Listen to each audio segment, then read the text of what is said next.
Welcome to All Business No Boundaries, a collection of supply chain stories by DHL Supply Chain, the North American leader in contract logistics. I'm your host, Will Haywood. This is a place for in-depth discussions on the supply chain challenges keeping you up at night. We're breaking beyond the boundaries that are limiting your supply chain. Let's dive in. Today's episode is Making the Summit, how REI consistently delivers in an environment of rapidly changing consumer behavior.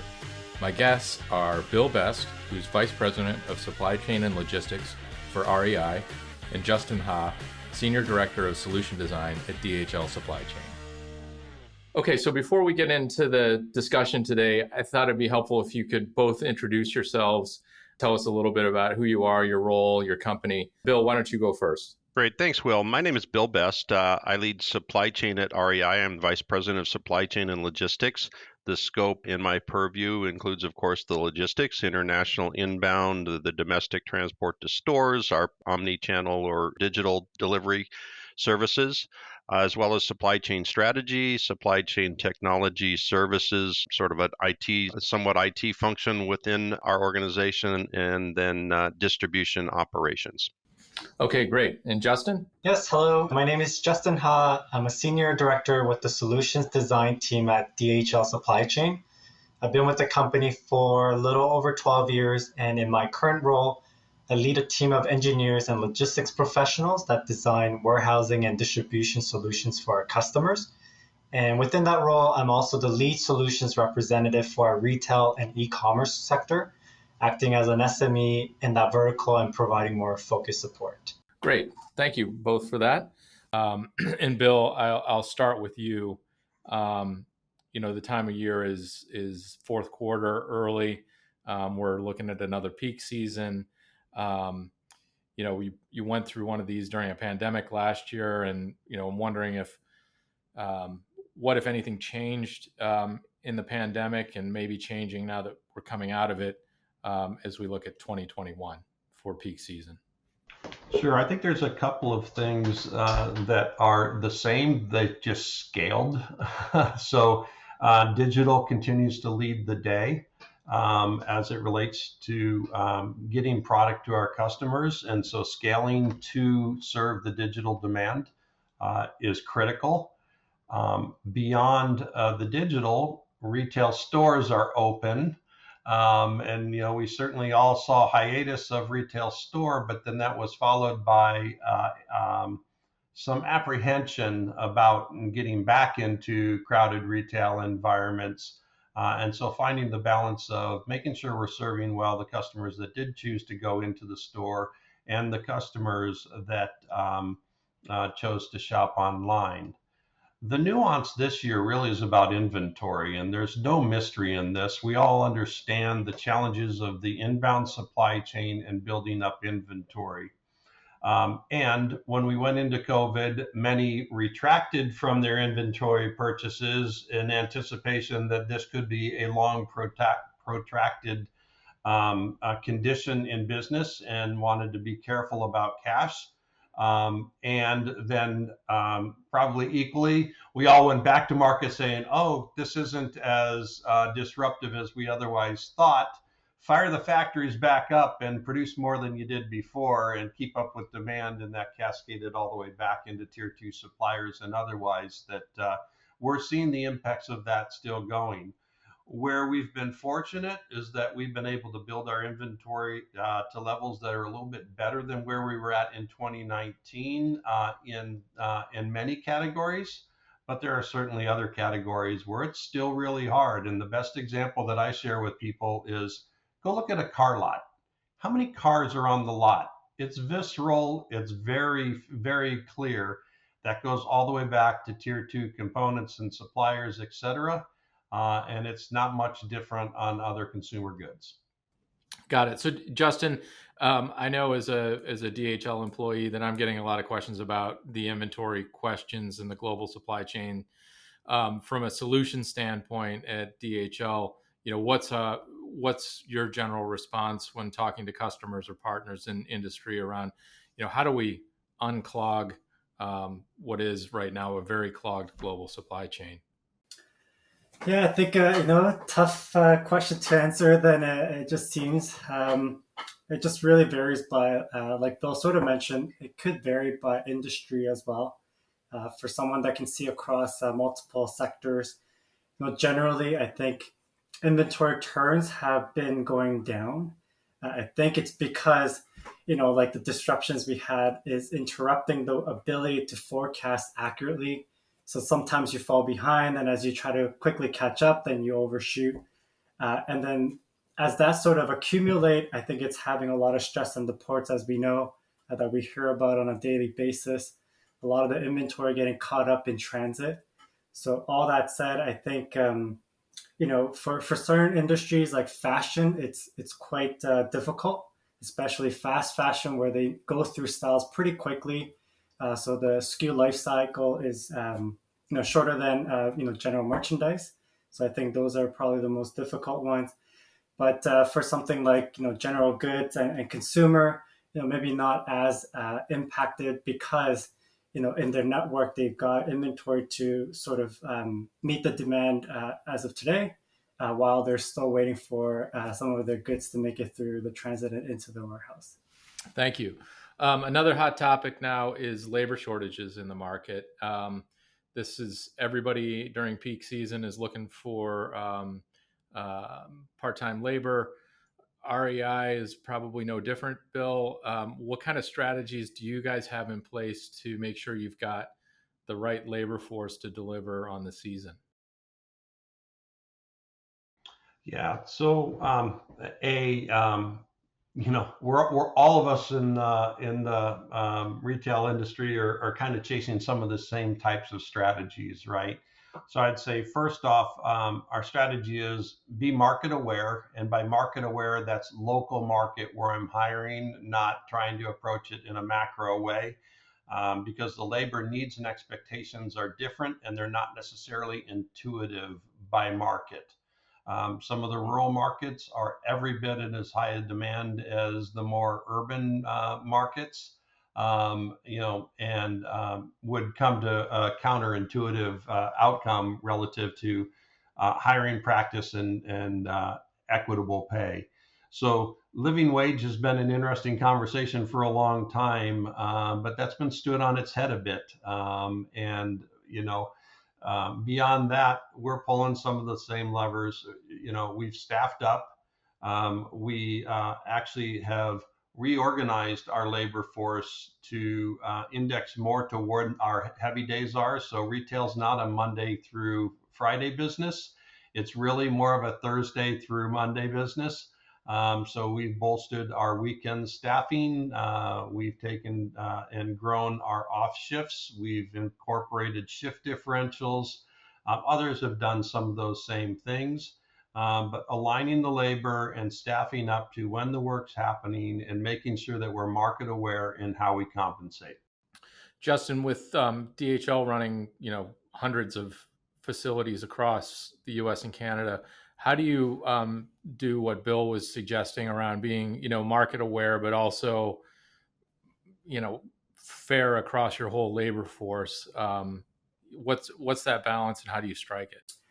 Yeah, it's a tough one, especially this year, I think. I think I heard a fact the past 2 months in the US, about 3 to 4 million people have exited the workforce each month, which is, I heard, is record-setting numbers.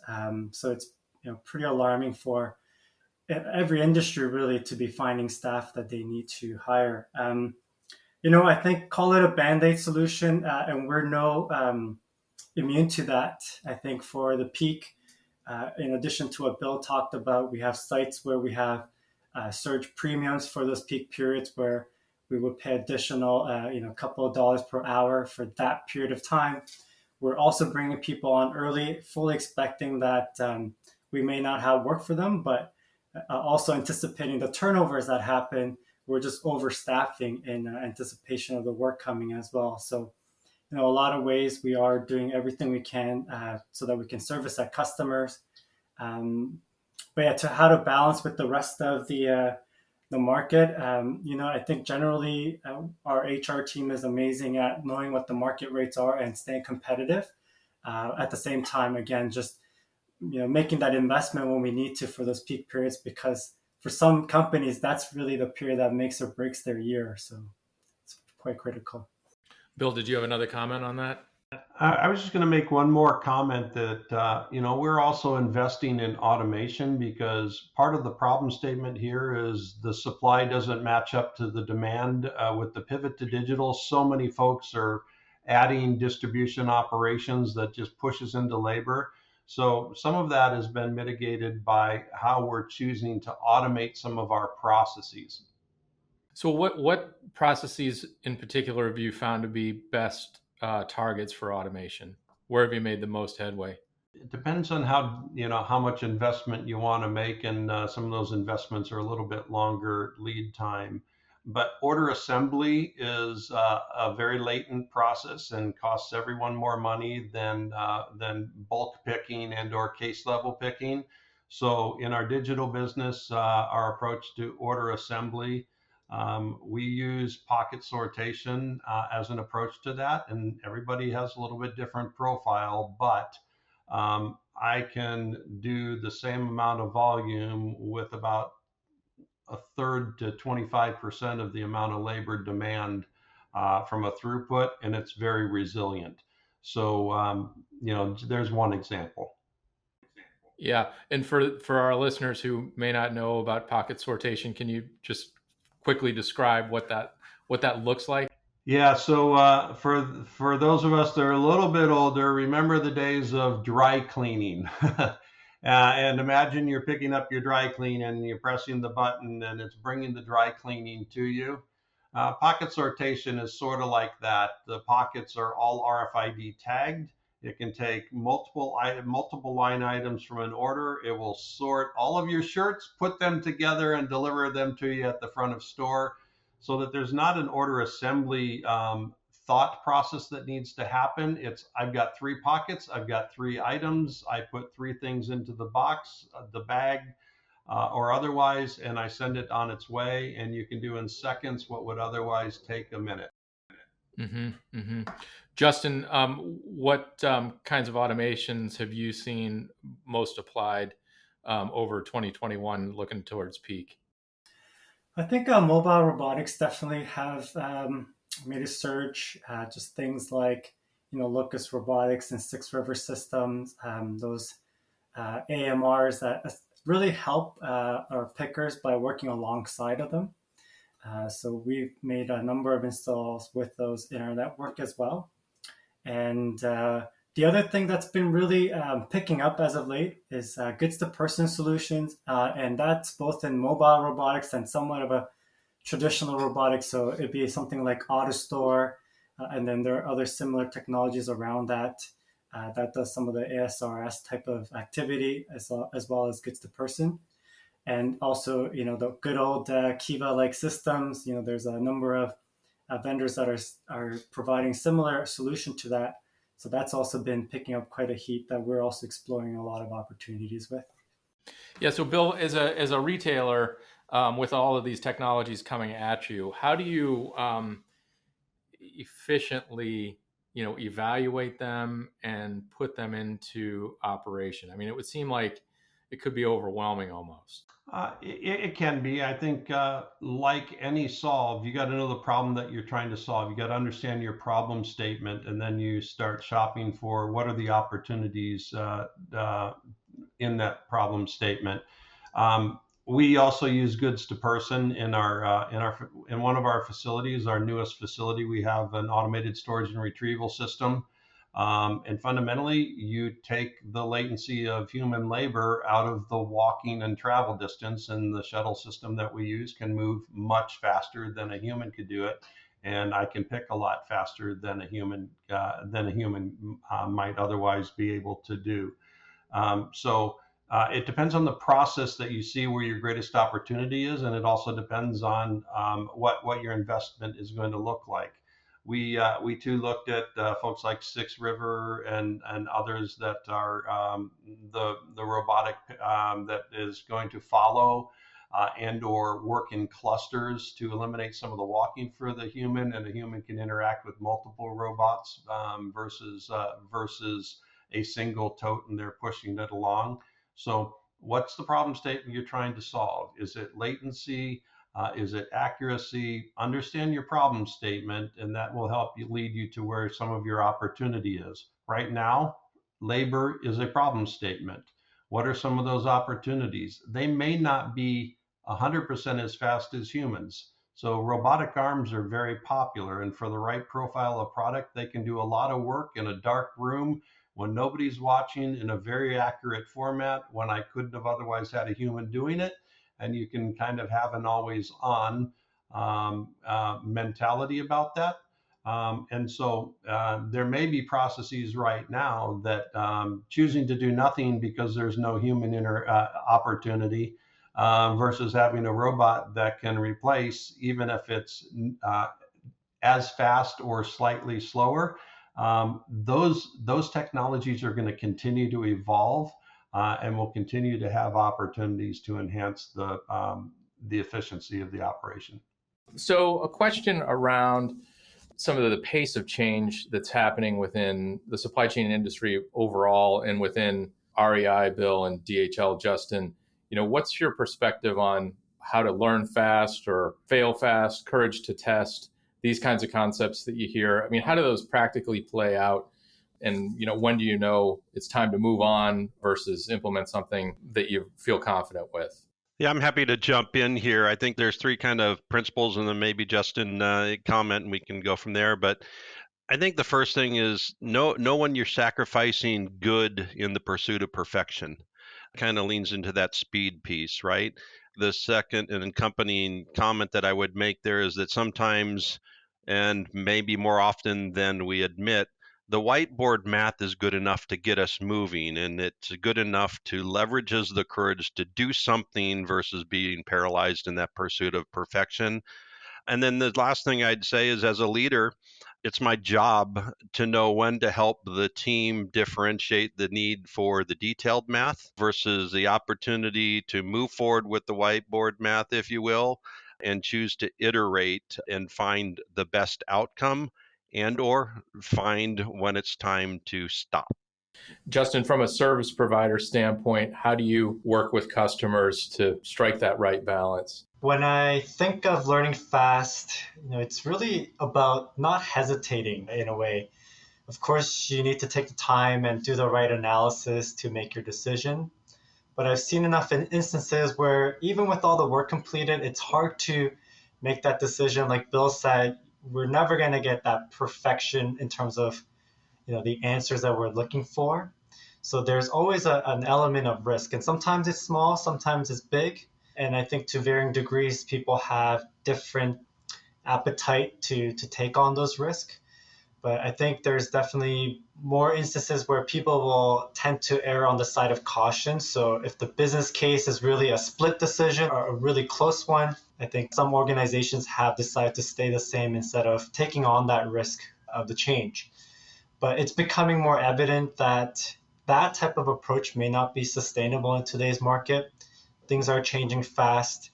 And I will say, we have customers who will always look at different alternative solution or technology that they want to explore, like every 5 years, and the answer comes up the same.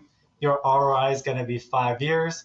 But if you think about it, the reason why it's always that same answer is because our baseline would always change as well. So wage rate that we looked at 5 years ago is different from today's wage rate. So another way of looking at it is if you actually took that risk on or just accepted that ROI term 5 years ago, now you would have entered into that stage where your assets are paid off and you're going to reap in benefits of millions of dollars of savings that will bring you on the plus side of that ROI equation. So yeah, I think it's really about not hesitating and sometimes being just courageous to take on some of the risks that are calculated and that have been planned for.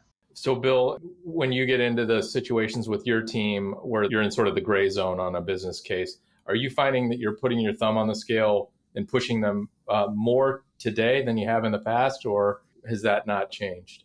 I would say that I'm probably in a privileged position that my team will push back. Sometimes that affords me the opportunity to consider and weigh that in and decide when to put the thumb on the scale. the reality is that it's a change management equation. And if you don't bring people along in change, you don't affect change. So the moral of that is bringing people along. I think the other thing is just pausing and recognizing that how we have done business historically, cycles, rhythm of business, patterns within the business, history are no longer serving us in the last 2 years. And we're having to think about things a little bit differently. And if you lack courage to make decisions within the margins of those ambiguities, you're going to struggle and your company will suffer. So, shifting gears a little bit into kind of the broader market around omnichannel, there are a lot of manufacturers and a lot of retailers in the market, and they're all trying to adapt their models to keep up with consumer demand, what competitors are doing. Justin, at DHL, are you seeing models that are becoming more alike that we're applying with different customers, or is it still sort of a grab bag depending on individual companies? Yeah, certainly seeing that across the board in terms of needing to change, I think which kind of fits into the theme we're just talking about. Yeah, I think e-commerce usually in the past was always sort of, I guess, the younger sibling of retail. Like you got your brick and mortar and its additional channel to it. And then we saw the rise of retailers that only chose to do e-com. But now we got a mixed bag of retailers who've got multiple channels. And then now that that's sort of transitioning into other parts of the industry, like consumer, who would normally just send large shipments to other retailers, are now having to open up that channel as well. You know, auto, technology sectors, they're all getting behind that theme. And yeah, I would say these things are being more common across the board because consumer behavior has changed and everyone's trying to meet that in the right way. And when we talk about e-commerce, it's so easy to generalize in one concept of just going online and buying. But behind the scenes, there's different avenues of fulfilling that order as well. So it's not just a pick, pack, and ship from a distribution center. Sometimes, there's other ways of doing that, like drop ship, where the ordering and all that process is happening somewhere else, and another party will be taking care of the distribution part of it, and many other different ways. So within e-commerce, I think there's complexity there also. So we're recognizing that and trying to find a solution for really across the board. How do we support the emergence of these type of orders? Now, when we talk about omni-channel, I think we've said it before as well. A lot of the times, it's really difficult to optimize all solutions all together in a single building because the profile of the orders are so different from retail to wholesale to e-commerce. You sometimes have to pick and choose where you want to win. So do you sub-optimize all of them so that everything kind of plays nicely together? Or do you choose to optimize the biggest channel and then take the hit on some of the other channels? So I think that's the challenging part. A good thing is there's emerging technologies and solutions out there that is bridging that gap a little bit and making it more agile and flexible. But that's still the reality in my perspective that you would never optimize fully what an omni-channel distribution would look like. Bill, where do you look for ideas or best practices in industry?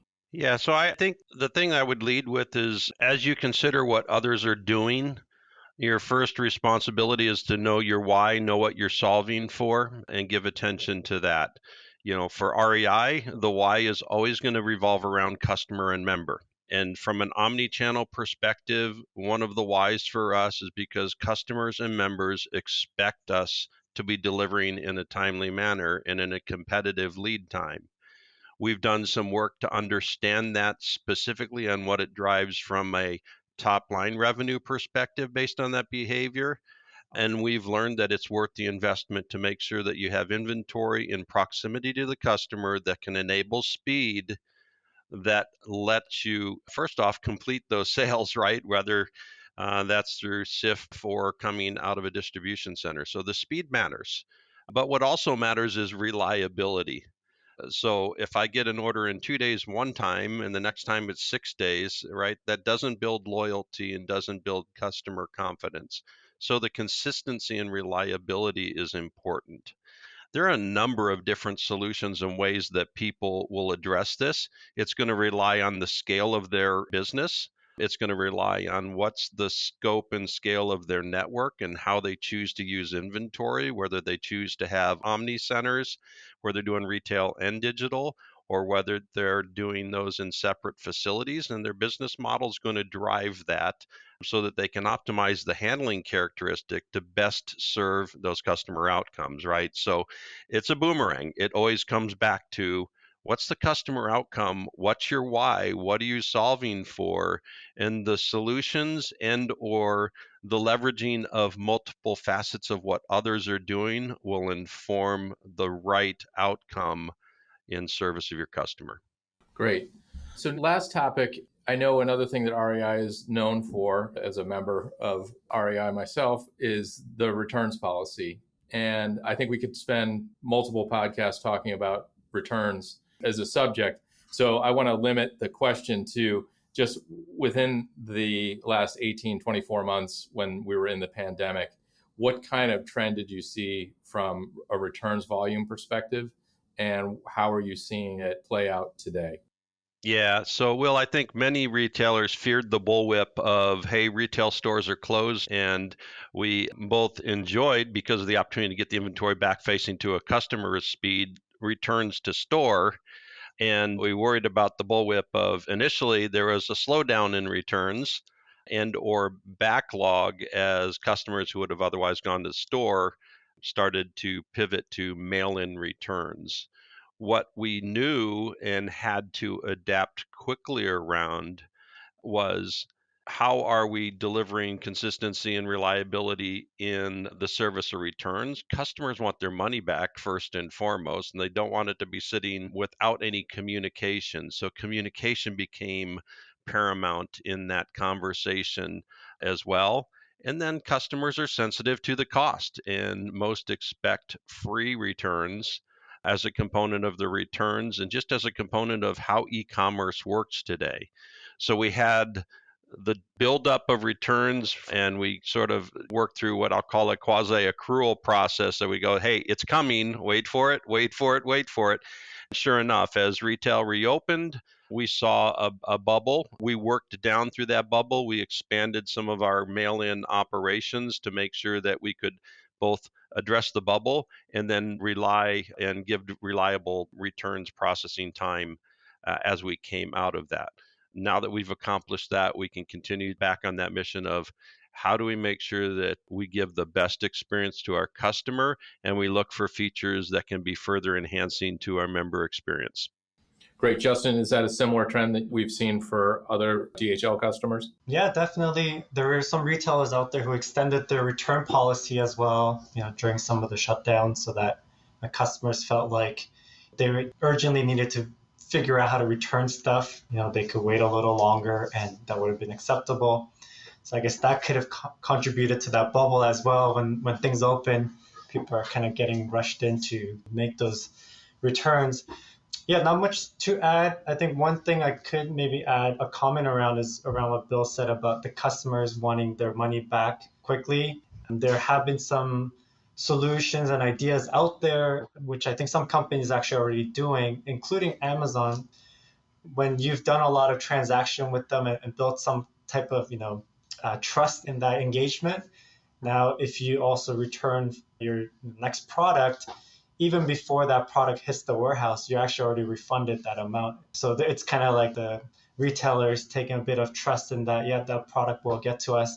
So once you package the good and drop it off at a post office or wherever the drop off is, they scan to say now there's a tracking ID associated with that return.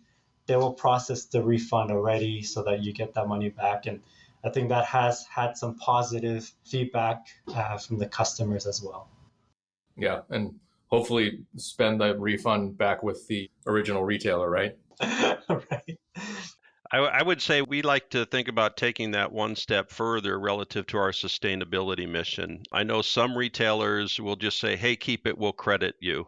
And for us, the opportunity to make that gear available to another customer, even at a reduced price in our e-commerce or used gear channel, is a great opportunity to introduce somebody to the outdoors with quality gear that helps them have an enjoyable experience and continue that experience. So we love it when we have the opportunity to be able to get that gear back into that channel as well, versus, dare I say, leaving it to however the customer might want to dispose of it. Great.